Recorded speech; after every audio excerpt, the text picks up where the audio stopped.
Hello and welcome to the Ramon Foster Show on a not-so-sunny Wednesday. The Steelers had their last practice before the blessed bye week. Players get 4 days, go chill, go spread out all over the continent, whatever.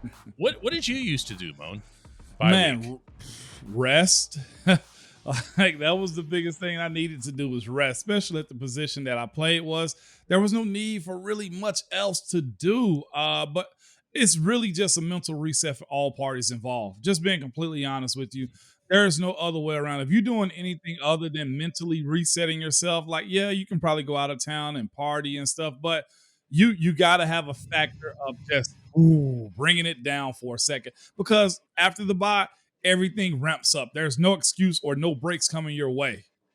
Yeah, I remember actually once running into you at the airport. Yeah. Remember that?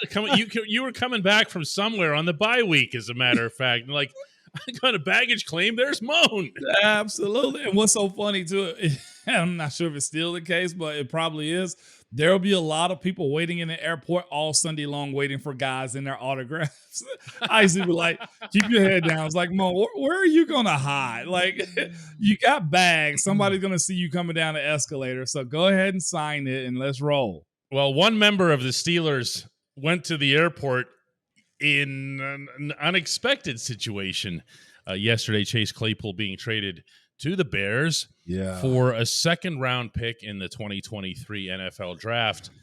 And Mike Tomlin addressed that today after practice on the South Side, and he just basically said it was a matter of asset management. He didn't even, and I predicted this, he wasn't even going to come close to rebuild this, rebuild that. It was just going to be, hey, that was just a really good pick for us to get. Well, okay. I hate to say I'm right on certain things because you don't want to be the smartest guy in the room, right? You might as well. But on this one, this lends to moving forward, though, right? So I got a couple, I guess, theories on it. One, you don't want to pay the wide receiver market for a guy that you don't see being a true number one, or you don't want to give out that type of value for him in the coming year because Chase is due soon. That's that business side of it. The other side of it is DK is too many guys in a room to cater to, right? That wide receiver tight end room. I feel like that's been part of this all along. Excuse me, I really do. It's really eeny, meeny, miny, mo when you're trying to decide on which one you want to let go. I mean, it's not like, see, there's two ways to do this. If you're Mike Tomlin, you can go into Matt Canada's office and say, hey, all these plays that you're running for Claypool or whatever, let's start seeing those go to George Pickens, or let's start seeing your guy, Moan, Steven Sims, get involved. Yeah. Okay. Or he could say this, but then you would, what would be the impact there? Is Claypool then starts grousing because now he's on the sideline. So solve the problem in all ways and get a second round pick. And you get a second round. And DK, I know you don't like to go this route and have this conversation. But this goes to the draft. Oh no! Here he goes.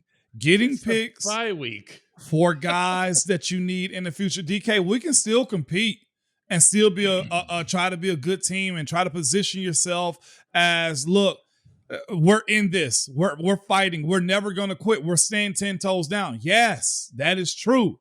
But if I can get a second rounder when I know I have an incomplete squad, when I know I need more picks, when I know I don't want to overspend in free agency to go get guys, because we tried that with other people. Okay, let's be honest. You want to get 2 free agents this past year, right? And as far as the offensive line goes, you end up signing the guy last year, Trey Turner, in free agency to try to put a Band-Aid on that. And then you also have incompletions at other positions. Let's go left tackle, left guard. Huh? Can we go there? You just did. And actually, you do this all the time, and I understand it's because you're watching somebody else move into your apartment and trash the place. So you know what 2 tools do next year? I can go get another skill, or I can go get a middle linebacker in the first round, or maybe second round, and then I can go get a good quality. Hey, what do we like to draft in the second round? But they're probably good enough to get in the first round, but I'll be better off getting them in the second. We get guards. Guards. right? I thought you were for sure going to say wide receivers, but yeah, you can get guards. But that's the flex. I can go get a third round wide receiver that is just as good. That's true. What the way college offenses are set, you position yourself now, man. I can go get a third round guy that can come in and start for me and be the guy, be the man. Because what's the over unders on first rounders hitting anyway? It's like 50% is hit or miss. Yeah, I mean it depends on where in the round, but yeah, it's certainly they make it. They get a chance, but they don't stick. Certainly not all of them. I don't know, Moan. They have. I thought I saw somewhere that if the season ended today, which obviously it doesn't, based on where the overall standings are, that the Steelers would have 3 picks in the top 43, and one of them would be number 4. I saw that stat. The highest the Steelers have ever been put in a draft position since the 50s. I mean, Mean Joe Green was a number 1, but well, I mean, this early in the season, maybe is what it meant. But yeah. All I was going to say here is, and you also have certain things that normally a team that has draft picks like that, would need a quarterback, would need wide receivers. Okay. Yeah. To me, you're already paying Deontay. You got him. Okay.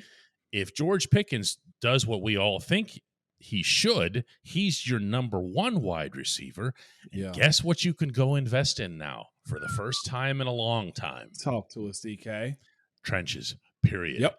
I don't care if it's one side of the ball or the other side of the ball. I want nothing but beef walking onto that campus in Latrobe. Nothing but beef.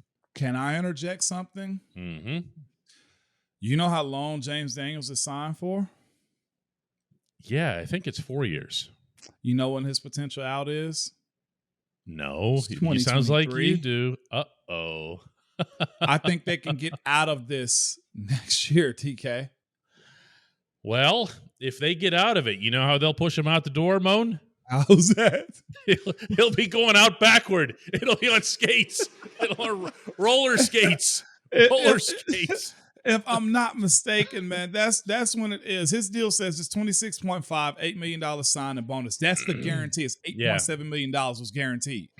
8.7 was the guarantee. That's it. That's it. And you paid that out this year. Yeah, because he was never part of. I mean, they didn't do a whole lot of restructures. See what I'm saying? Yeah. So if again, you can still compete at a high level and try to be above 500 as a team while also planning. And the smart teams, which is what we had a deep conversation about the other day, was I don't know if we've had much of that development that has happened as of late, specifically in those trenches. And Cam's going to need a guy soon too. This subject's way too good to limit to a single segment. We're going to continue on with this when we come back.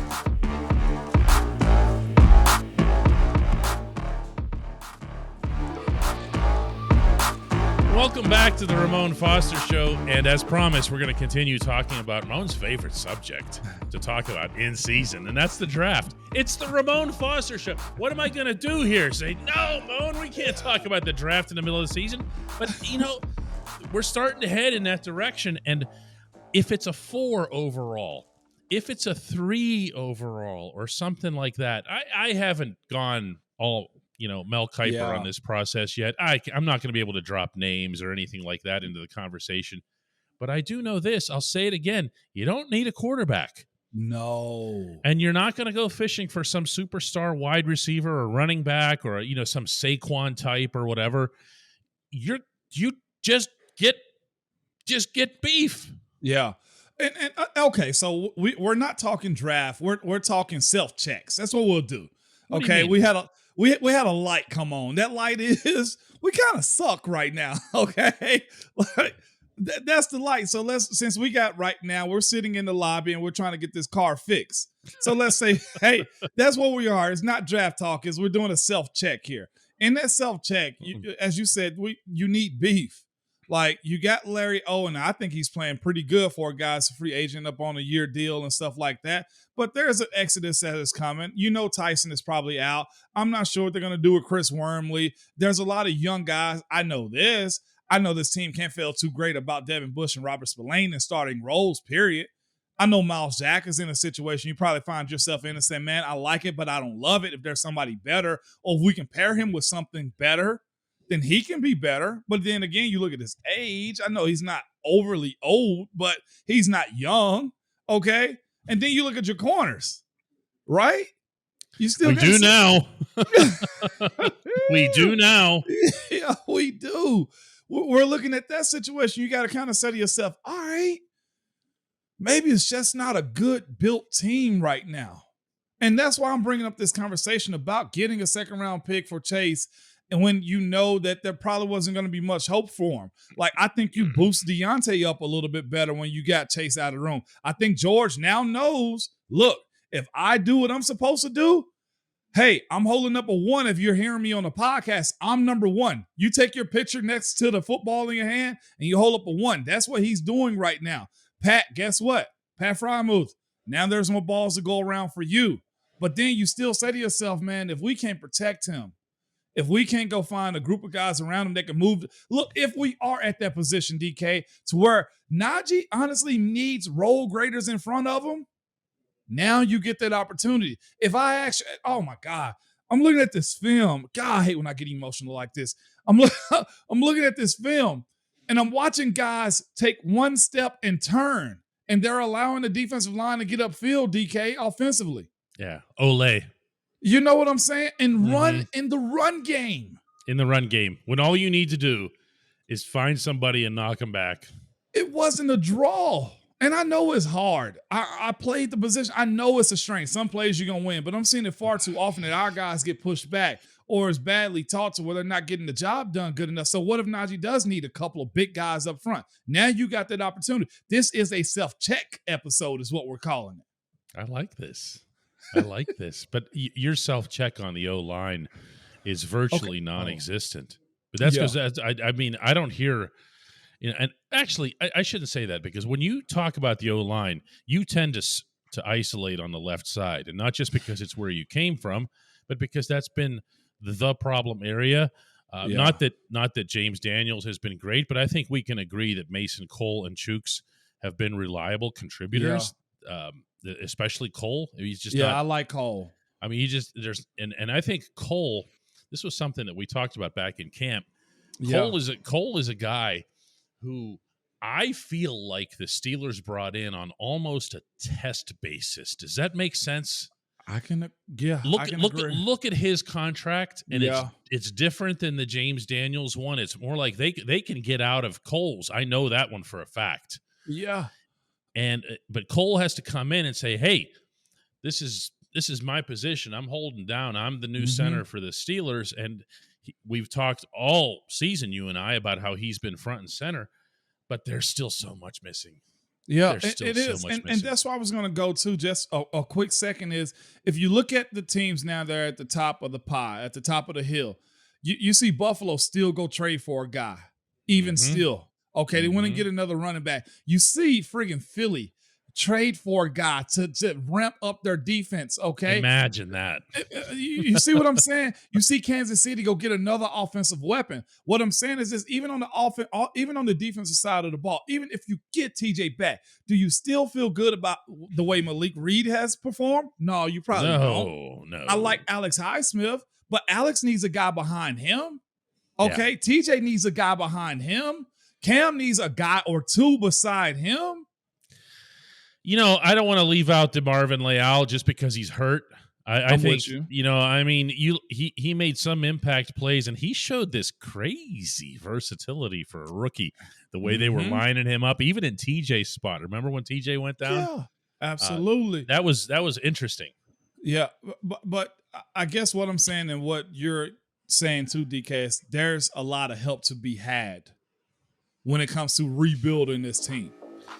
There is, and notice that we didn't check off any skill positions on this. Okay, the so-called skill positions. Sorry, Mo. Yeah. When we come back, the only segment that matters. That's Hey Mo.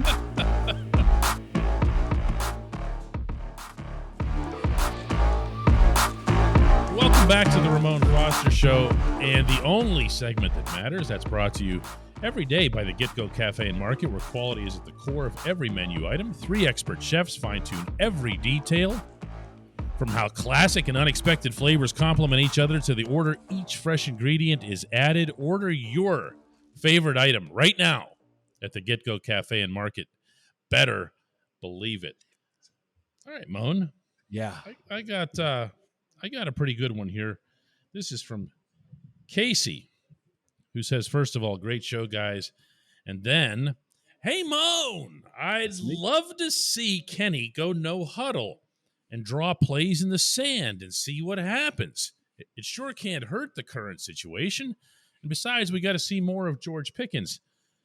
Now, there's a lot of this going on right now, Moan. So why not first share with everybody what that actually means? What was Ben doing when he drew plays in the sand? What did that actually mean? You were in that huddle.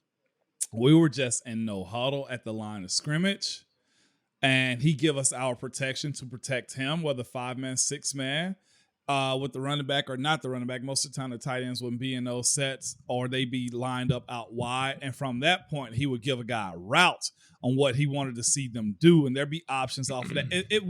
I almost hate that we use that drawing up plays in the sand concept, because it really wasn't that. It was structured. It was structured freestyling is what it was. It was us being on the defensive side of offense, basically. You know how you react and you go and you see certain stuff? That's what it was. He would take a play and he would make one guy do something differently than the original call, okay? Or he would have a guy that he knew was on his heels and at DB or corner or safety, and he would have that guy do something different than what the play was called, because it was very advantageous, or he trusted his guys so much more than he did thinking what the defense could do to him.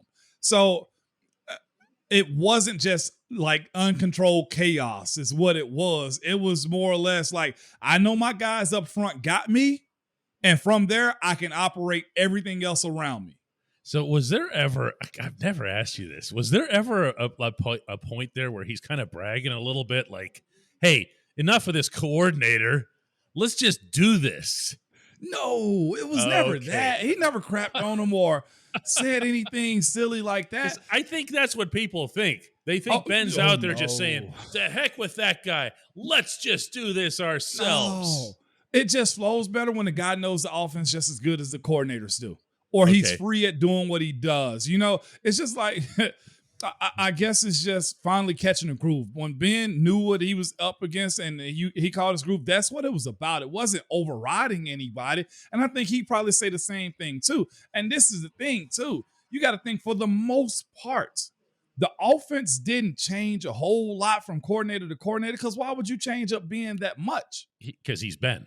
Because he's been. And also look at Aaron Rodgers or anybody else that goes into those situations. What was one of the first things Matthew Stafford said when he went to the Rams? Look, I let me learn you guys' stuff, and then I incorporate mine in. It's like that goes into play also, or coaches form plans around those types of players, and that's okay. But let's go to the other side of the question. Let's bring up the Kenny Pickett. Kenny's not ready to freestyle. It's so much being thrown at him. There's so much about the pocket presence that he's got to learn. Just because he take 1 or 2 under the chin doesn't mean that he's ready to stand in there and do those types of things. And this is a build-up type of situation. I'm okay with giving Kenny a run/check as far as, okay, we got to pass, and if the pass isn't in a good defense, then check to the run. You know what I'm saying? I'm good with Kenny saying, hey, alert, alert, alert, and you flipping the play to the next side. I'm okay with him doing that. But to put him in shotgun and sit him back and say, hey, young fella, go. No, that's built over time. Maybe year 2, year 3. But then again, if we're faced with another offensive coordinator, then he's got to learn a new offense all over again. And with that being said, if that is the case, I still don't see Kenny going no huddle in year 2. That's just not how it's going to roll. I like that idea, but he's not there. Yeah, I mean, let's remember here that Kenny's next start in the NFL will be his 5th. And he's doing this behind an offensive line that we've already spent at least a third of this show criticizing, with a running game that he can't check down to realistically because it doesn't do anything. You know what I mean? It's like, let's check down to the run. Okay, great. So you want 0 yards or 1 yard or 2 yards on this play. There's just not many options there for him right now. I think, Moan, without speaking for anybody here, people ask this because they just want some kind of narrative or something that says we're going to overcome Matt Canada. And if that means that Kenny would do it, and we already love Kenny, then it's just perfect. It's just got this cavalry feel to it, and there's nothing about it that's realistic. There just isn't. I'll say this too, and we've mentioned this. I think this may be a great sticking point moving forward. Like the coach, the coordinator, and the quarterback have to pair. Okay, McVay and Stafford paired. Andy Reid, Eric Bieniemy, and Patrick Mahomes pair. Tom Brady, Bill Belichick pair. Okay, Bruce Arians, Byron Leftwich being the moderator. That's where I thought you were going. Yeah, Byron and Tom Brady paired. Okay, it has to line up. Like you can't have one. And truthfully, let's be real. Randy Finkner being paired. Todd Haley and being paired. Bruce Arians and Ben Roethlisberger paired. Just it ran its course through all of them, and then you were left with what we have now. What's left now apparently is going to stay intact because the other thing that Tomlin shared with reporters today was that he's not making any coaching changes during the bye. So you're stuck with Matt Canada, and everyone in New Orleans can rejoice. That's the next opponent, by the way. Moan, let's do this again tomorrow, man. Let's do it.